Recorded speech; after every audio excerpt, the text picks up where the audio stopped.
For years, I tried everything. I tried intermittent fasting, eat chicken and broccoli throughout the week, but by week 2, it's like the wheels come off and it's this all or nothing mentality. And you're so strict for a long period of time. And then you come off of that and you're like, oh, well, now I can actually eat this stuff. And that's when you see people balloon and really have some bad body issues. I'm 48 years old and I know I don't have a great metabolism. So if it can work for me to develop those habits, it's a game changer. Ultimately, it's just taking extreme ownership and autonomy over your choices. Learning how to eat properly is the nail on the head. But at the end of the day, until you are making a concerted effort in prioritizing your nutrition around, you're probably not going to establish the health or physique that you want. Hello and welcome back to another episode of Unscripted. We've got a very special guest on today that I was actually on his podcast a few weeks back, and we had such a great conversation. We said, hey, let's continue this. And so I wanted him to be on our show on Unscripted. I wanted my audience to hear all the value that he's bringing. Guys, this is Ben Brown. He's the founder of Body Systems Coaching and also the host of Smart Nutrition Made Simple podcast. So Ben, thanks for jumping on, man. Yeah, dude. Thanks for having me. Good to be here. Absolutely. We talked a little bit about it last time, but one of the things that I really like that you do is you collaborate with clinicians in your practice, in your health coaching.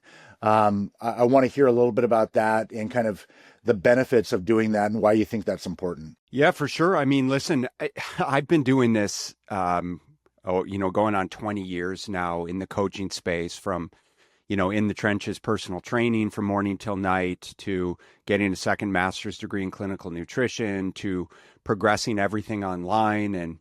And I've seen and worked with virtually every population, and now kind of specializing in working with men, around 40, over 40, sort of with all the hormonal implications that are going on, wanting to look and feel better. I realized very quickly that I had a scope of practice. And the things that I'm really good at coaching nutrition. I'm really good at just coaching in general. I'm, an expert in the fitness realm and designing progressive training programs. And then really, like I talk about, is sort of the art of coaching and the psychology of behavior change. Jeff, you know as well as I do, the importance of just kind of getting between the ears when it comes to helping someone make change. So like I said, that's my wheelhouse, man. That's what I've been doing forever. When it comes to the hormones, when it comes to the prescriptions, when it comes to the medications, and the expertise required to balance some of those out, I understand a lot, but I'm not going to extend into kind of a realm that's, again, beyond the scope, which is where pretty early on, I just started to reach out to practitioners in the field. And, you and I are both in Scottsdale here. I started doing this in the chiropractic space. I started doing it in physical therapy. I started doing it with functional medicine. And so over the years now, I've been able to really develop quite an expansive network of practitioners, to utilize to be able to better support not only myself and all the things that I'm working through, but my clients as well. And so it's super advantageous to have that team approach, so that if, you're my client and we're suspecting, it's not unreasonable for me to have you go get some comprehensive blood work done or order it through, a given practitioner. And then for us to all be on the same page and talk through, like, what's the roadmap look like here? I am so glad you said that. And that's one of the reasons why I wanted to lead off with that question, is because a lot of our audience is practitioners, clinicians, et cetera. And they're able to handle a certain aspect of it. But what they're not able to do is, talk about some of the detailed nutrition, the training, the mindset, all of those things. It's not that they don't know pieces of it, but to have a world-class expert like yourself, they can collaborate. And candidly, their ideal client and their patients are a lot of the same people that, are reaching out to you for help. So I think it's so important for both sides to kind of collaborate back and forth and truly be experts in what they do. And that's why I think that's one of the reasons why I wanted to have you on the show and to make our audience aware of what it is that you do. You mentioned 20 years in the space. Why did you get in this space? That's a great question. And really just starting early on, I became obsessed with kind of health and fitness by virtue of having to figure out my own issues, and had a lot of gut issues growing up. Found out later that I was on kind of reoccurring bouts of antibiotics from the time I was basically a newborn through high school for a myriad of things. My parents' generation was kind of like basically an antibiotic for every ill. And so anytime something was going on, throw them on a Z-Pack or whatever it was. And sure enough, it just absolutely wreaked havoc on my gut. Developed what I now realize was leaky gut. I had was diagnosed with H. pylori. I had every test under the sun when I was in high school, even an endoscopy where they put the video camera down your throat, and none of the conventional medicine practitioners could figure it out. I was on all the antacid medications, and I'd get sick a lot after meals. And really quickly, I was like, dude, I got to figure this out for myself, because clearly, the doctors, God bless them, trying as hard as they can or know how to in the current medical system, but weren't figuring it out for me. And so I had to take it into my own hands, started studying everything around nutrition, was naturally into fitness, playing sports. I played rugby in college for University of Arizona, played rugby through grad school at Arizona State, and competed at a pretty high level for a while. But all that time, I was just like continuing to study and learn and starting to work with clients, and realized by virtue of, being able to heal myself. Once I started studying functional medicine, got diagnosed with H. pylori, realized sort of what leaky gut means, the integrity of the gut lining, how to heal myself through changing my lifestyle, my nutrition and supplementation. Dude, all of a sudden I'm equipped with this skill set that's like applies to the vast majority of our population. And it sort of became this overwhelming responsibility of something, one, that I just love to do and love to learn about and continue to learn about. Two, is like, who doesn't need help around this stuff? And so that's been my mission really since day one. And you started as a personal trainer in a gym. Is that how you started? Yeah, pretty much. So in grad school, I went to ASU for grad school. I was kind of specializing in strength and conditioning. So we were working, I had an internship with the Arizona Cardinals at the time. We were working with Chandler Gilbert Community College athletes, and we had kind of built out this sport performance facility. We were out on the ASU East campus, out on Power and Williams Field, and we converted a couple racquetball courts into sport performance lab. This is 22 years ago. This is before like sport performance was a thing. It was right as athletes performance, now Exos, was kind of coming up. And we even had some influence from Mark Verstegen, because a couple of my colleagues had interned with him.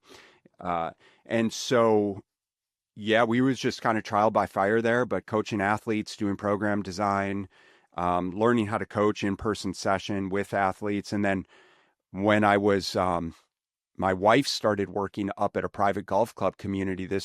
So I met my wife, my second year of grad school. Pretty quickly, she moved out to Arizona, and she got a job up at the Mirabel Club, which is a private golf club community. They were just building the clubhouse, high exclusive, again, private golf club community environment, very wealthy population. There were a couple of members that wanted personal training. And so naturally she's like, hey, do you want to go up and train some of the members? I was like, yeah, why not? First time I drove up there, I sat down with a prospective client and talked through, just like what she was looking for, what the coaching entails, how many days a week. And she pulled out her checkbook right then and there, wrote me a check for $500 and gave it to me. And I was like, yep, there's definitely Bingo. something to this. Like 24, lowly grad school student, no money. But that was the impetus to just like, one, start personal training, two, start my own business, and just to be kind of an independent contractor and start to figure out how to grow my coaching business. And I had a couple odd, jobs here and there, but ultimately it was really just growing my in-person business. As my in-person business grew, started to build a family, and pretty quickly it was like, dude, I can't do these 5, 6 a.m. mornings, 5, 6 p.m., evening sessions. So in 2015, I started to transition online, and that was all she wrote. Yeah.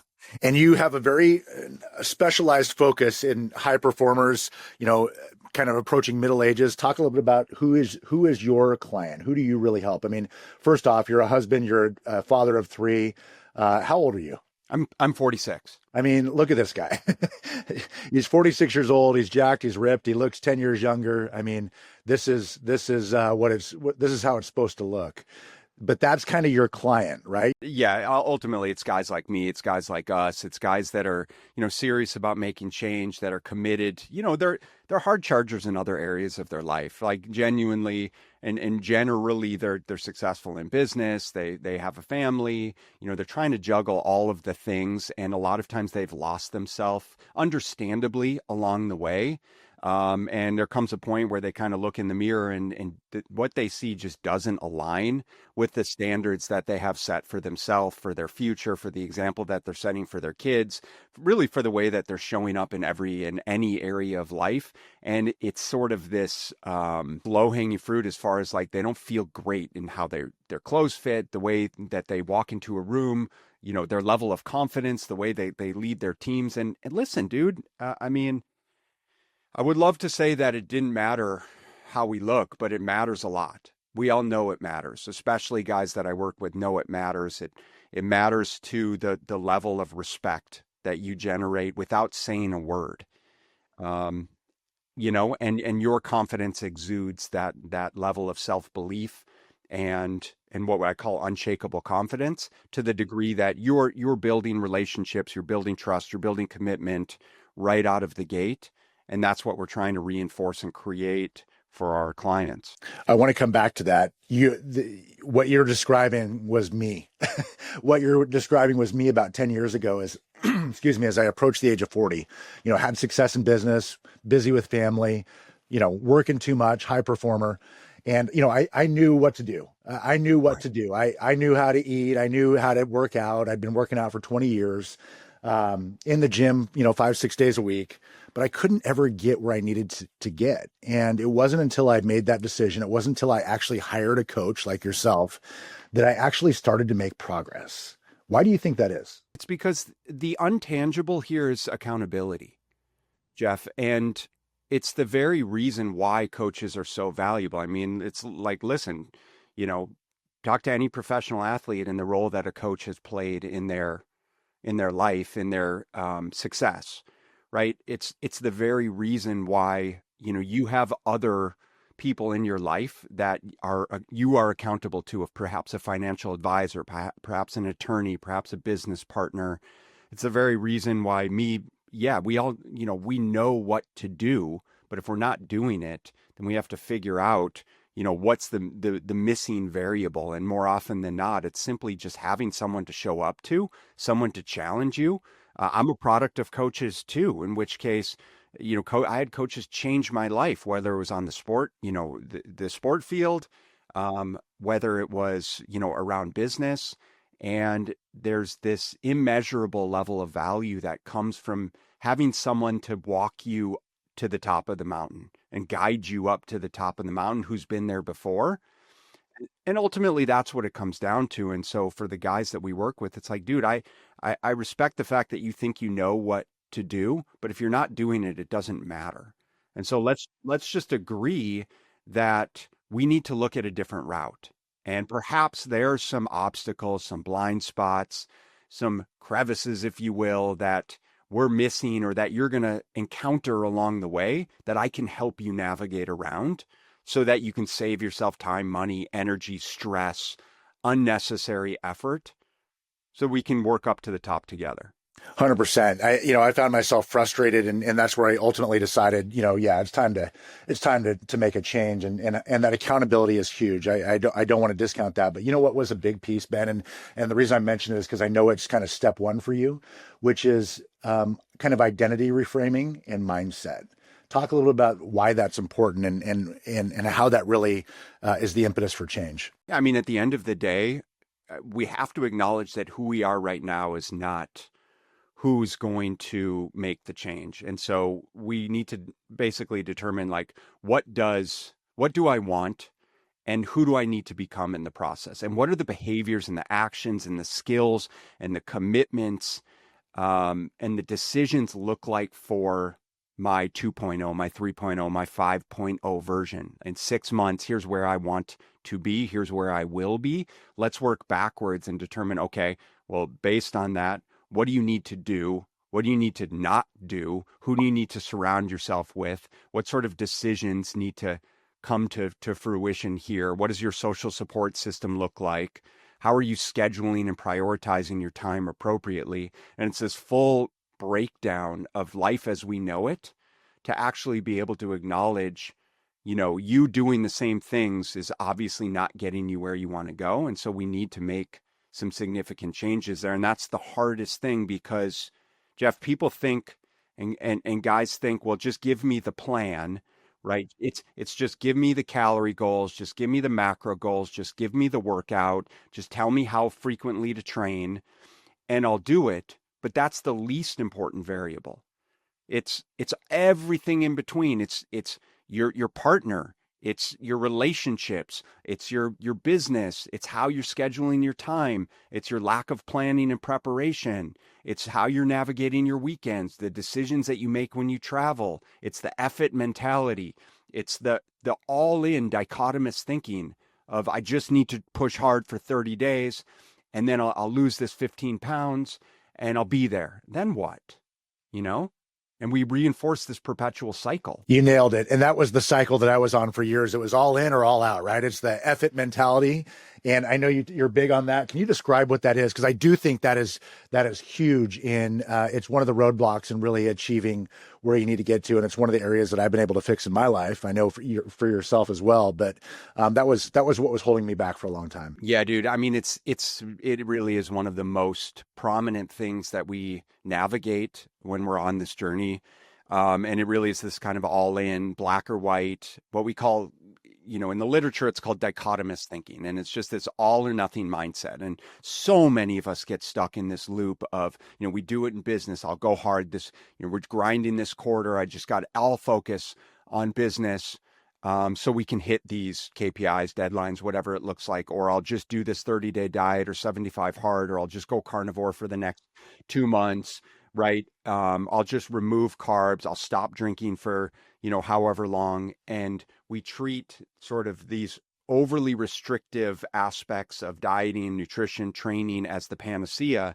And like I alluded to, that's not the answer because it doesn't actually help you change your behaviors and it doesn't actually help you develop the skills and the tools and the mindset of someone who actually needs to be able to learn to live in the gray.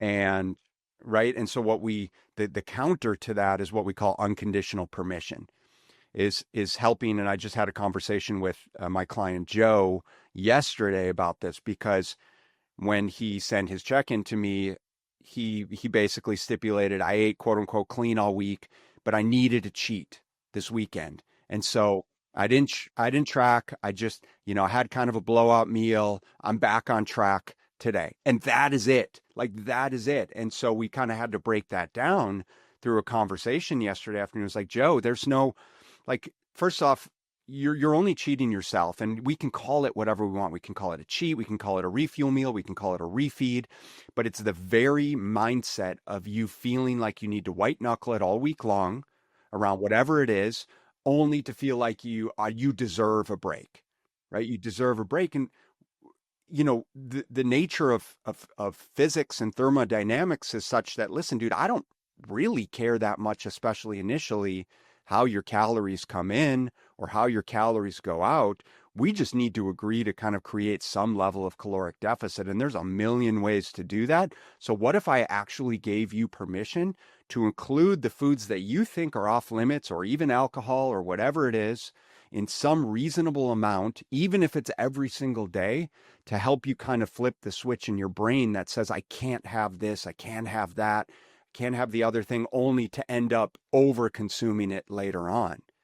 Because Jeff, when I tell you, and then once you can have something, right? It's like people want what they can't have, right? And so once it's like that crush when you were in high school or college, and once you knew that, they were into you, oftentimes you're not that interested in anymore. Yeah, fun's over. Yeah, exactly. Right. And it's the same deal, man. It's the same deal with human psychology to the degree that, hey, if I tell you, you can have chocolate every single day, you can have a beer every single day if you wanted to initially, right? You'd be like, cool. Well, now that I know I can have it, I don't even necessarily want it that much. And that's fundamentally what's at play here, to the degree that That's the aspect of permission that we help clients infuse, which helps them be more consistent, which helps them manage their calories more effectively, which ultimately helps them lose weight more progressively over the long term without, yo-yoing back. 100%. I mean, for years, I tried everything. I tried intermittent fasting. Well, I wouldn't eat till 2. I'd eat low carb throughout the day, but by, 8 or 9 o'clock, I was ravenous, right? And so that didn't necessarily work for me. It worked in short stints. There were times when I would go on that, 30-day, cut, if you will, and, eat chicken and broccoli throughout the week. But by week 2, weekend, I mean, I'm just, to your point, it's like the wheels come off and it's this all or nothing mentality. And, that was also prevalent when I was competing, right? You're so strict for a long period of time. And then you come off of that and you're like, oh, well, now I can actually eat this stuff. And that's when you see people balloon and, really have some bad body issues in competing. And that was me. And it wasn't until I met my partner a couple of years ago where she taught me that flexibility in dieting, in nutrition. It's not dieting, it's nutrition, where I control my calories, but I'm able to enjoy, tacos and burgers and ice cream and things that I want throughout the week. I just pick my spots, and I found healthy variations. And you and I talked about this last time, is I try to limit the amount of times that I go out to eat, and I limit alcohol. And you know what? That's allowed me to stay at single digit body fat for 2 years, really. And I'm 48 years old, and I know I don't have a great metabolism. I'm not genetically gifted. So if it can work for me, working with somebody like yourself to develop those habits, it's a game changer. I have a client, he's been with me for going, I think 5 or maybe going on 6 years now. And this guy's just like us in big business, insurance brokerage here in town. Great dude. He was a collegiate golfer. And when he got started, he was in a position where he just was kind of disgusted with himself. He had been partying for a long time, was doing great in business, had an amazing social support network. But was very social, ate out a lot. This was kind of in the early stages of COVID, and kind of got to the point where he's like, he knew things needed to change. 2 young daughters. And for the first probably 2 or 3 years, we got him started. I got him tracking his calorie intake so he could establish more awareness. But genuinely, for the first couple years of his program, all he did was basically track his intake, and we had sort of a calorie ceiling and a protein minimum, right? Where he was tracking on MyFitnessPal. We use an app called Chronometer, and I would take a glance every now and again, but the scale was moving. Like, he lost 40 pounds in the first 6 months. And then we started working on some gaining and some bulking phases, and getting him leaning out on the back end. And we've been through multiple of those. He's absolutely lean and shredded right now, and jacked, and doing amazing. But my point in all of this is, it's so nuanced to the degree that, you don't have to be focusing on and over controlling on everything. It doesn't have to be like all organic, all sustainably farmed, cook all of your own food, never a drop of alcohol, never treats. Like, the dude travels all of the time. Like I said, incredibly social, travels for work, entertains, blah, blah, blah. And it wasn't until he did a photo shoot here last summer, he did a photo shoot at the beginning of this summer. We're going on year 5. But it wasn't until kind of the 6 months leading up to this photo shoot that we really started to dial in, like, food quality, getting rid of some of the shakes and bars and Franken foods and shit like that. But that's where people really realize, like, how good they feel when they start eating more real food, start making better decisions, start planning and preparing more, to the degree that you stop wanting to reinforce the behaviors that have kept you stuck for so long. And that's what it's about. That's funny you mentioned the shakes and the bars and what have you. And I actually recently had a celebrity reach out to me and ask me that. It was like, hey, what protein shakes and what protein bars do you like? And I'm like, I don't. For years, I did it, and granted, like, when you're traveling or you're in a bind and you need some protein, or, you're trying to kind of get those up. Yeah, it can be a useful tool. But to your point, real food, learning how to eat properly, that's the key. Learning how to eat properly is the nail on the head. And that's the skill, set that people have to develop, that we work to help our clients develop, because, ultimately it's just taking extreme ownership and autonomy over your choices, um, and being competent enough to be able to do that, which takes time. It takes time and energy. And a lot of people want to relegate their choices to just meal prep delivery, which certainly has its place, to having a chef, again, great, but or to just eating out and making better choices. But at the end of the day, or again, just relying on shakes and bars to help them hit their quote unquote protein goals. But at the end of the day, until you are making a concerted effort in prioritizing your nutrition around, like, can I eat 3 to 4 square meals with a decent amount of protein and fiber at each of those meals? Like, ultimately, you're probably not going to establish the health or body composition or, physique that you want. So I hear this all the time. Okay, I want to lose 30 pounds. What's the first thing I do? I go to the gym, I start doing cardio, and doing all of that, which there's a place for cardio, don't get me wrong, but I've heard you say that exercise is a bad fat loss tool. Talk a little bit about that. Yeah, so we actually know this very clearly. Basically, because of how our metabolism works, our body's very good at maintaining homeostasis.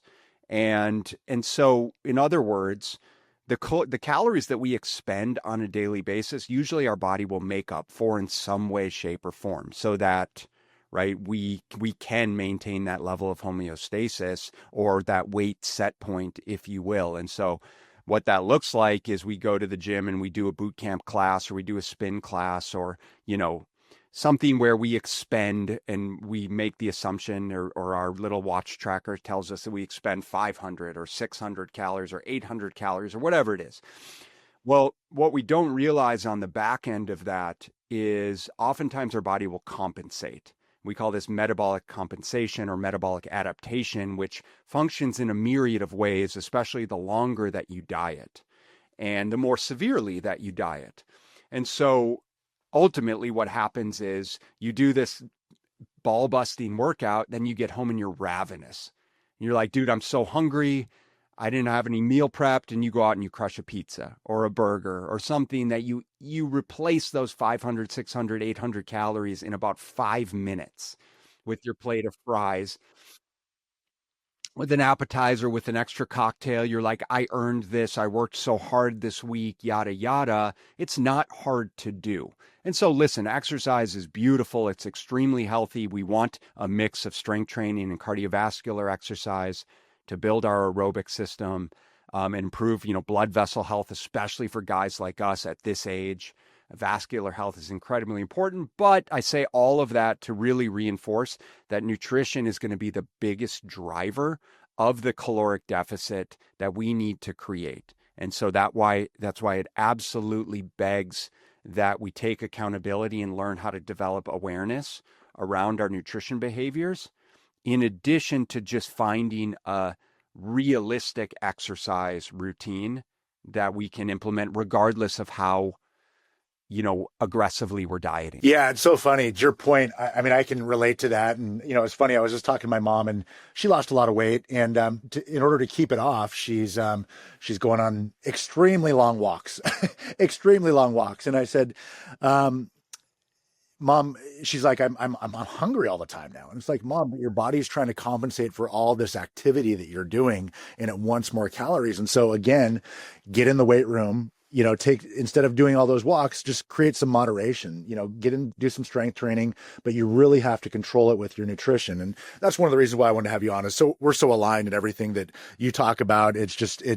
I wish I had known it 25 years ago. My life would be so much, I would have not gone through so much wasted energy and time. So all that being said, what is the script for somebody, approaching their 40s that wants to lose some body weight, body fat? What is that script from a protocol standpoint? Obviously, it's different for everyone, but we kind of have a 3-step process that we take people through with our Prime Fit. We call it our Prime Fit OS program. It's our operating system, essentially, that we help you install around your nutrition, your training, your lifestyle, and the level of support and accountability. But the first is is really just priming your system by establishing more awareness, Jeff. It's like, I need you to take ownership over the decisions that you're making because I'm not your mother, you know. I'm not going to tell you what to do. You're a big boy and you can make decisions for yourself. With that said, what happens like when you go see your financial advisor for the first time, what do they have you do? They have you make a sort of an expense sheet of like, just, we got to understand what's coming in and what's going out. And it's the exact same thing. We got to take inventory. We got to establish a baseline. So we look at, I teach you how to realistically track your calorie intake. There's beautiful apps for that now. We look at weight, we look at circumference measurements. How are you storing body fat?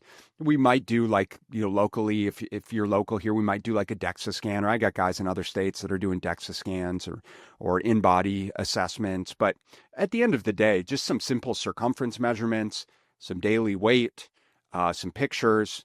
We're tracking food intake. We're looking at the amount of movement that you're accumulating through steps. If you have some sort of tracker, I mean, I'll have guys just get a cheap $15 pedometer and put it on their waistband. If, a lot of guys don't like to do, they've got their Rolex and they don't want to do like the watch tracker or the Fitbit or the Whoop strap, or they got their wedding ring, but they don't want to do the Oura ring. I respect all that. Dude, get a cheap pedometer, put it on your waistband. And let's just pay attention to how much you're moving. Once we have that baseline information and we know where you want to go, I think you mentioned something like, I got 30 pounds to lose. If we're kind of committed to like 6 months, we're like, okay, cool. That's a little over a pound a week, piece of cake here. So once we establish, where you are, then we kind of start to build into the transform phase, which is where let's dial in training frequency and intensity of like, how do we build you a progressive training program that you can commit to? Maybe it's just 2 days a week to start with. Maybe it's at home with dumbbells and an incline bench, an adjustable bench. Maybe you're willing to go to the gym. Maybe it's just cardio for the first 8 weeks to get your blood pressure under control. And we need to allocate our time that way because you don't have a lot of time to train. So all good. And then from a nutrition standpoint, we really look at like, what's the low hanging fruit? And invariably it's, what's cool and what happens through this process, I'll give this away, but what happens through this process is what we call in behavioral psychology is the Hawthorne effect, Jeff. And the Hawthorne effect is essentially the way that human behavior changes when someone else is watching. So you hire me, I have you start to track your calorie intake. There's two things happening here. One, you're more aware of the decisions that you're making. So you're less likely to grab that handful of M&Ms that's sitting around the table, or eat the crust from your kid's grilled cheese sandwich, or grab that extra beer at night or whatever it is, because you're seeing how the calories are adding up. And secondly, I'm watching. And it's like when we're driving down the street, I'm driving down the street, regardless of how fast I'm going. If I spot a cop car, what are you doing? You're slowing down. You're changing your behaviors by virtue of someone else's presence. And that's what happens with the coaching process. And it's part of why coaching is so valuable, because just investing in a coach, even if you didn't do anything else, just investing what would be a significant amount of money for you in and of itself is going to help you change your behaviors. It's beautiful the way, human psychology works. And so by doing that, then we can establish, okay, now you're automatically starting to change your behavior. So it's not uncommon, Jeff, to see, the scales start to move. You're eating less, you're drinking less, you're invariably moving more. We're getting your training program in place. Obviously, you're more motivated in the initial stages. So we're starting to see some change. The more change we see, the more momentum it drives, the more that you want to do, the more intrinsically motivated you are to want to make more change, at which point you're like, what else can I do? What else can I do? And this is the antithesis of me saying, you do this, you have to do this, you can't eat this, you can't eat that. As much as you think that's what you want, it's absolutely not what you need. 100%. And you nailed, I think, a key component of all of this, which is momentum, right? The hardest part is getting a standing object to get rolling. But once that gets rolling, it's a force, right? And so I think that's the key, is just getting somebody going. And a lot of that's mindset, a lot of those small victories, all of those things. And a coach can really help you, like yourself, kind of create that momentum. And from there, it gets easy. It really Yeah, does. I mean, and then we establish some good momentum, we start to see some good results, and then there's ultimately periods of stagnation. So throughout the sort of what we call our mid tiers, our transform phase, where we're adjusting your training programs, we're ramping up your volume, we're adjusting calorie intake, we're manipulating those variables around, okay, let's establish a protein goal. Maybe we need what we call a full macro distribution, but rarely is that the case. It's simply like, how are we choosing to make better food choices? Maybe we're relying less on protein shakes and bars and cottage cheese and yogurt to hit your protein goals now, and we're choosing to prep more chicken and steak and fish, and plug that in more frequently throughout the day. So you're more satiated, less hungry, you have better energy. You and I both know when you eat more real food, body composition changes much more significantly when you're relying on bars and shakes. Um, and so we're making these little manipulations throughout while establishing accountability. And then we've got a great, community of members as well that you get support from, and men's group coaching calls where we talk through all of this stuff and some of the nuances of the little things that people get in trouble with eating out. How do I make better decisions? How do we navigate alcohol? A lot of the mindset stuff. And then the last phase is what we call the sustain phase. So basically, like, it's all good and well to lose that 30 pounds in the first 6 months, but I'm frankly, and honestly, it's almost easy to do that with the right person. I'm more concerned about what's going to happen on the back end, because you're like me, right? We're kind of type A, like, I'm going to grind and I'm going to do the things that I need to do to hit the goal. But once I get a reprieve, and once, of a coach, like, once I allow you more flexibility and freedom, that's where shit can fall off the rails. And so it's just as important, if not more important, to take the next 6 months to really look at, okay, how do we actually eat in maintenance without you eating like an asshole?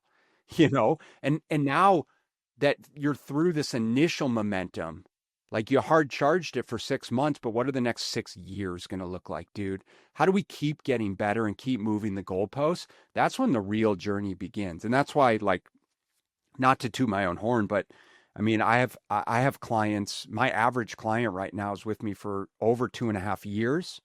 I've had clients with me for 6 or 7 years, if not longer, because this doesn't end. You just refine and you get better. And that's part of that identity shift, is, who am I becoming through this process? How am I being challenged differently? It's the same reason I have coaches for my nutrition, for my fitness, is because, like you, man, I need to be challenged. I need to be accountable. I know what to do, but unless there's someone kind of nudging me, I'm not going to do it as well as I could. 100%. One of the things that I love that you do, and kind of that all-encompassing aspect, especially for men like us, is hormones. And you are not only knowledgeable about it, but you also, have folks get blood work, and you pay attention to that. Talk about how important hormones are as a piece of the puzzle here. Yeah, I mean, listen, we are in a unique position in human history, unlike any other we've ever experienced as human beings, to the degree that you have to be extremely proactive in order to experience optimal hormonal health, because we are in a constant barrage. I'm sure you've talked about it plenty of times on your show, but we are living in a toxic world. And I hate to be the guy that's like, I'm not one to poo-poo things, or to be like, you can only drink out of glass water bottles and you can't put anything on your skin and you only eat organic and blah, blah, blah. It's like, we don't have to be super extreme, but we do have to be aware. We do have to be proactive, to the degree that, again, we're being barraged with our water, our air, our food quality, the chemicals that end up on our skin and ultimately in our bloodstream. And so all of that lends itself to, negatively impacting our hormonal function. And so if you're a guy in your 30s, 40s, 50s, and beyond, even in 20s now, it's like, we're seeing that men's hormone levels, testosterone levels, are significantly lower than they were of that of our parents, and certainly our grandparents, right? We're seeing declining fertility rates, lack of sperm production. It's progressively getting worse and worse and worse. And so if you are a man or a woman who is committed to looking and feeling your best, then it's only reasonable for us to take a look under the hood while you're improving your behaviors around your nutrition and exercise, which we all can agree is the number one priority. But on top of that, then it's like, okay, what is going on? Like I said, under the hood, where are testosterone levels? Where are my lipids? What's happening with blood pressure? How's my vascular health? How's my inflammation markers? Where are my blood sugar levels? And by identifying those, we're getting a whole nother, look at kind of your comprehensive health, to the degree that that's where we can implement, like we were talking about my network and guys like you and your network of physicians who can actually help create a sort of a symbiotic relationship here to fix both ends of the spectrum. Yeah, I mean, you touched on so much there, which is great. And we used to think of low testosterone as something that, when we get to our 40s or 50s, that's something we're going to experience potentially as hypogonadism. But with all the environmental factors that you mentioned, we're seeing it in guys in their 20s and 30s. It's earlier and earlier and earlier. And you touched on all the environmental facets of that. But another piece that I know you're really good at, and I want to hear your kind of protocols or thoughts around it, is stress management and sleep management, which are huge for hormones. Yeah, they are. And I laugh just because it's sort of the, we can measure sleep, but, and we do now more than ever, right? We have all these sleep tracking devices, but at the end of the day, it's one of those that I think guys have the hardest time actually reeling in. Yet we know it's the most valuable. And I'm raising my hand here. It's like, dude, I get it. I get it more than probably almost anyone else. And yet, it's something that I just have such a hard time with. Like, I'm great about, I'll get to bed early, usually 9 p.m. is kind of my bedtime. I fall asleep, no problem, but I'm sort of the type of business owner whose mind gets racing in the middle of the night.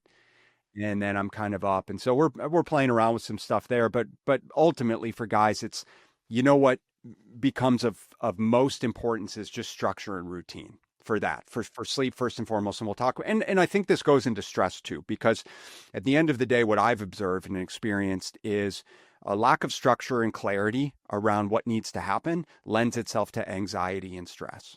Right. And so if we have all of these things that we think we need to do, this happens with business owners, right? It happens with hard charging executives. It happens with fathers. And, we got a lot of moving pieces here. We got kids' sports events. And I was just running around before our conversation, getting the kids ready. We kind of overslept this morning, and it's just the way shit goes. But establishing structure around a dedicated bedtime routine, like we got to bookend the day appropriate. What's your bedtime routine? What's your wake up routine? If we can dial those in and create consistency around those, even and especially on the weekends, then it really helps reinforce these circadian rhythms, so that we can get to sleep on time. We can stay asleep, get good quality sleep, so that we can recover effectively, so we can maximize hormone production, blood sugar regulation, mental cognitive function, be able to make good decisions throughout the day. Like everything is reticent on sleep. And then from a stress standpoint, like I said, is creating more structure in your day. I often say, show me your calendar and I'll show you your priorities. And so, Jeff, it's like, dude, for a lot of guys, we actually have to audit their time, where I might just have you do a 3-day time audit in 15-minute increments. Like, dude, you're super stressed out that you don't have enough time to do the things that you say that are important, but I'm also seeing your phone screen times at like 5 hours a day screen time. So unless you run, a virtual business, and I know we do run business through our phone, I'm guilty as anyone else, but when you have 2.5 hours on Instagram, like we got to reprioritize things a little bit here, to the degree that, you can't use that as an excuse. And can we agree that we can take 30 minutes of that time for meal prep, for exercise, for walking, for getting up, getting some sunlight in your eyes? So instead of, I'll wrap up just this comment with this is sort of, I think from stress management, people think that they need to do more, Jeff. It's like, well, if I just start sauning, if I just start doing some cold plunge, if I just, drink my morning elixir, if I just take these supplements, it will help me manage my stress. But oftentimes it really ends up being, how do I do less? How do I commit to less? How do I double down on the things that are actually really important to me so I can create more structure and consistency and routine? And by doing that, I'm actually absolving myself of a lot of the stress and anxiety that I'm feeling around overcommitting myself to things that I wouldn't be able to accomplish even if I did have all of the hours in the day. Ben, I think that's absolutely right. I think, what we have to do is we have to create margin. If we're overspending as a business and we need to create some margin to have some profits, we need to figure out how to cut back so that we've got some margin for profitability, right? And so it's the same way with our time and stress management is we have to your point, sometimes get rid of some things that allow us to have that margin in our lives that we need in order to do the things that you're talking about, spend more time with family, things that, get into the gym. People say they don't have time for the gym, but to your point, they're on Instagram, 6 hours a week or what have you, 8 hours a week. And it's like, there's your workouts right there. Just skip the scrolling for a week and you're good. Well, what I'll say is oftentimes we come to have sort of a come to Jesus conversation, so to speak, with guys because they say it's important and yet they won't change their behaviors. It's like the guys that are just grinding in business and like, yeah, man, I'm doing my best. I'm working my 12, 14-hour days. I'm like, dude, I absolutely respect that. And you do what you need to do as a business owner.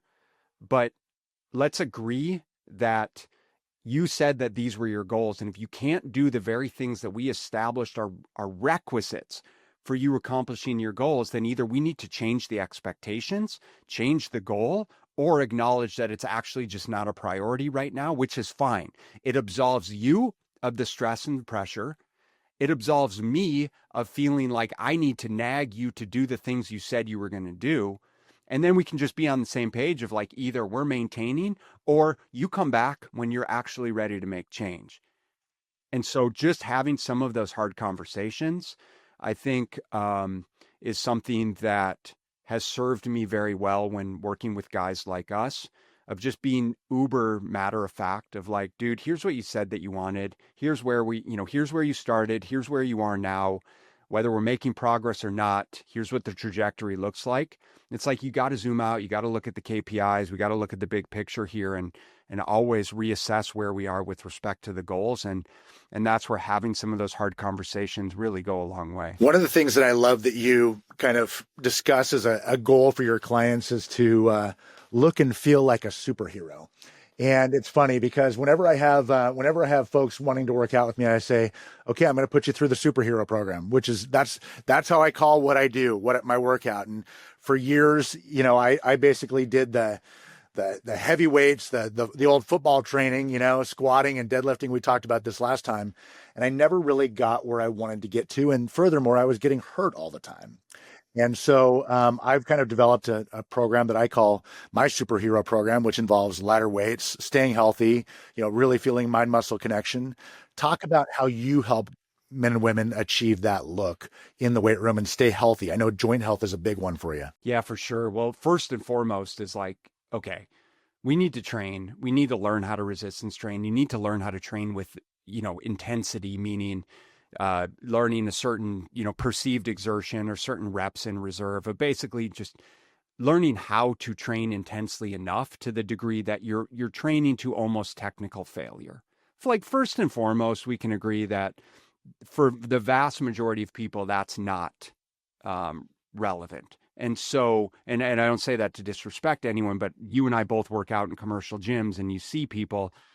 And so if you're serious about making change with your body composition, then you need to challenge your nervous system and you need to challenge, your muscles and your motor units. And so we have to train with a certain level of intensity. And that means using a heavy enough weight for a certain number of reps. So just teaching someone that first and foremost. But absolutely, there's a myriad of exercises that as we get older, especially for guys, especially if we trained in our youth or we're kind of beat up from sports or what have you, or even I think a lot of guys are just beat up from like just sitting, for their careers from a postural standpoint, tight hip flexors, tight pecs, like rounded upper back, kyphotic, what we call lower cross syndrome. Um, there's certain things that we just kind of need to avoid around. It's like, listen, it's probably not going to serve you well to do heavy back squats or deadlifts, or do we need to do a bunch of bench press that's going to be tough on your shoulders and when you're already rounded forward with your shoulders? And so naturally there is just some postural restoration exercises of like, we're going to do more pushing than pulling, right? We're going to work more posterior chain, so more glutes, more hamstrings, more lower back than we are going to necessarily work more hip flexor dominant or quad dominant exercises, because a lot of people are already somewhat strong there. So we have that kind of postural component. And then just from an exercise selection standpoint, Jeff, and I do kind of much the same. I really do rely, if possible, I rely more on machines now than I did at any other point, because we can accomplish the stimulus that we need to get the muscle to adapt, to grow, to get stronger. We can do it with less sort of nervous system activation, meaning it doesn't have to feel so overtly challenging. There's nothing worse than trying to get under a squat bar at 6 a.m. before a busy, work day, and trying to grind out, 4 sets of 10. It's like, no, thank you. Like I'm past that. So if I can do some leg press, if I can do some hack squats, if I can do some pendulum squats, it feels mentally, it feels easier. Physically, we can make it harder than it would. And that's what, for me, that's kind of what the superhero training looks like, of like, how can we create the type of intensity that we need to help someone progress? Now, listen, a lot of times it's, and like I said, an adjustable bench and some dumbbells at home, or a TRX strap to start with. In fact, that was the guy who I mentioned, who started with me 5 years ago, and now he's training in the gym 4 or 5 days a week. I've got him doing, drop sets and all kinds of intensification protocols that are just kind of fun while monitoring joint health, and so it's just part of the natural progression. But yeah, ultimately it's figuring out like what you can realistically commit to, and then appropriately progressing you while paying attention to like some of these synergies and imbalances that just happen with life. But yeah, I like a lot more machines now, man, and really trying to take advantage of those. Shifting gears a little bit, I know you talked about identity. One of the big pieces I know of your identity is as a husband and a father, and being, as healthy as you are and doing this for a living. How do you incorporate this into your family? I'm curious. The only thing that I can really do that's going to make the biggest difference is just lead by example. Is just do the things that are expected for my children to do and to develop the skills and habits and behaviors for them to develop. Now, I can talk, all I want, but if I'm telling them to eat healthy and I'm smashing pizza and burgers and beers, like, it's going to be in one ear and out the other. And they're kids. They're going to make decisions that kids make. I'm not the guy who is overly restrictive. I try and keep the house as healthy as possible, because they're going to get the junk literally everywhere else that they go. But at the end of the day, it's just teaching them how to, and giving them the opportunity to include nutritious food in their diet, especially when they're young. Now, my kids are now 15, almost 14 and 10, 2 girls and a boy. So they're kind of at the ages now where they're making their own decisions. And I feel proud that for the most part, like, they have some good habits in place. They have a diverse palate. They eat meat and vegetables and fruit, and they like to eat healthy foods. Of course, they like to eat junk food as well. But I know that going into, adulthood, they're equipped with a certain skill set. Like, they know how to cook for themselves for the most part. They know how to reheat food. Most people don't. I think that is so key. It's so funny. I've been talking to my younger son, who is now 25. He was a college athlete. So he was, we worked out together, did the whole thing. We modeled that in the household.